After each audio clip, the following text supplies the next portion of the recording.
Next up, I'm going to talk about monitoring and controlling the new tank.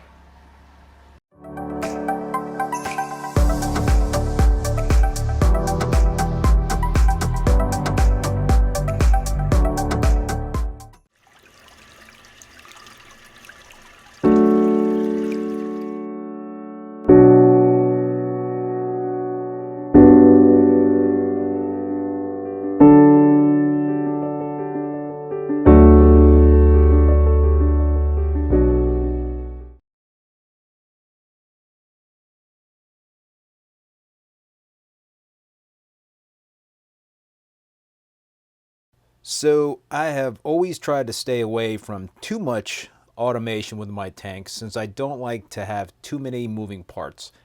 Just the chances of something going wrong increases in my view when there are more variables in play. So keeping it simple has always been a goal of mine when it comes to running a reef tank. However, I do believe aquarium controllers and automated monitors, despite all the complex functions that they can perform, are very important pieces of equipment since they can provide valuable data and help prevent disasters. I also believe in investing in high quality equipment that is reliable and can last a very long time. About 5.5 years ago, I purchased a Neptune Apex controller for my new 187-gallon tank. And, I had used Neptune controllers in the past, and I went with another one since I was familiar with them. But 2 years after the purchase, the LCD touchpad started to fail, and I was having trouble performing certain functions. I was bummed since it was relatively new, and I started to wonder whether I should go in a different direction to replace it. I did have a GHL Doser 2.1 as well as the KH Director, and I was really very happy with these German-made products. They were reliable and very well built. A reef keeping buddy of mine had made the switch a while ago to GHL products, including the Profilux 4 controller, and he had nothing but really great things to say about their stuff.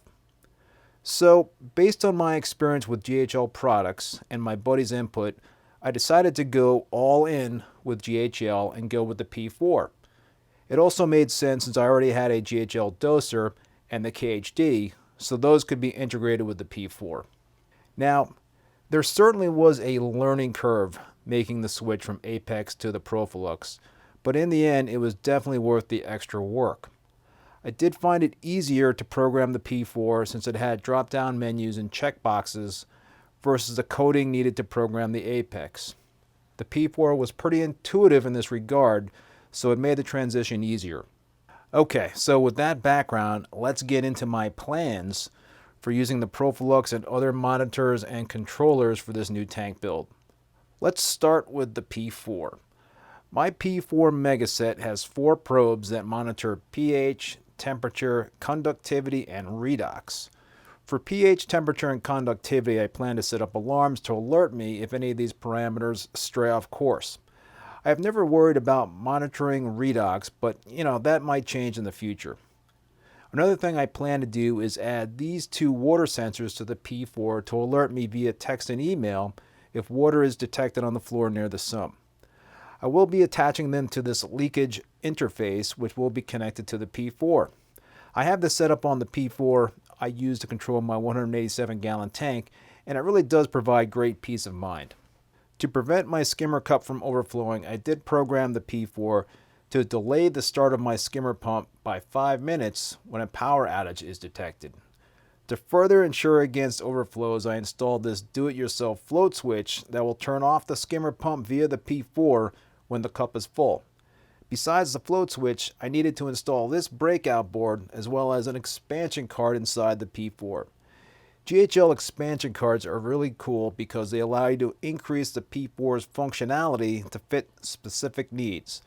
So there really is a lot of flexibility to go beyond what it can do out of the box.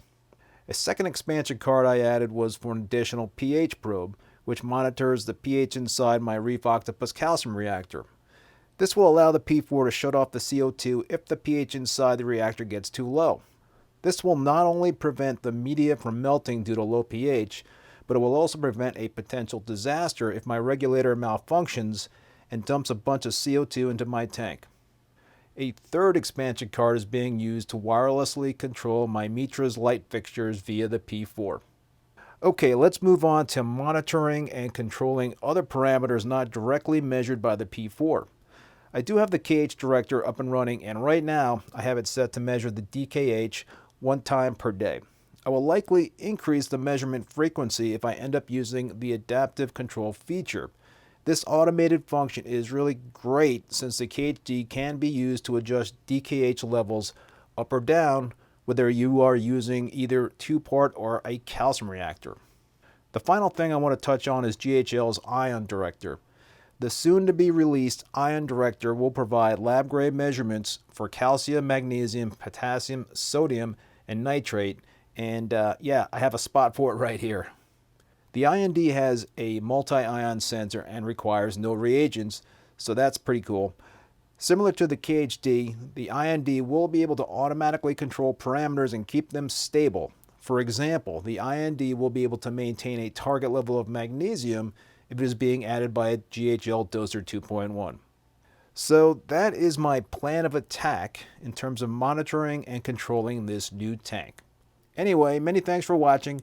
If you liked the video, please give it a thumbs up and hit that subscribe button if you haven't done so already. I will put links to Marine Depot and Reefbum in the video description below. See you next time.